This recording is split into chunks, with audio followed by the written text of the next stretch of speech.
ભાખરવડી બનાવવા માટે અડધા કપ જેટલો મેંદો અને અડધા કપ જેટલું બેસન લઈએ છીએ. સાથે થોડું મીઠું, હળદર અને ઓઇલનું મોણ નાખ્યા બાદ એ લોટ બાંધી લઈએ છીએ. ભાખરવડીનો મસાલો બનાવવા માટે અડધા કપ જેટલું કોપરાનું છીણ, થોડી વરિયાળી, સફેદ તલ, જીરું, ગરમ મસાલો, બુરું ખાંડ, ચાટ મસાલો, થોડી સેવ, આ બધું જ મિક્સ કર્યા બાદ એને ગ્રાઇન્ડ કરી લઈશું. ડો આપણો તૈયાર થઈ ગયો છે.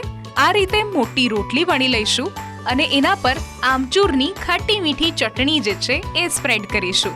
ત્યારબાદ મસાલો સ્પ્રેડ કરીશું અને આ રીતે રોલ વાળી લઈશું. રોલ વાળ્યા બાદ બરાબર બધો જ મસાલો મિક્સ થઈ જાય અને એકબીજા સાથે ચોંટી જાય એ માટે થોડું ધીરેથી રોલ કરીએ છીએ અને આ રીતે ભાખરવડી કટ કરી લઈશું. મીડિયમ ફ્લેમ પર ભાખરવડીને તળી લઈશું તો તૈયાર છે આપણી ક્રિસ્પી ભાખરવડી.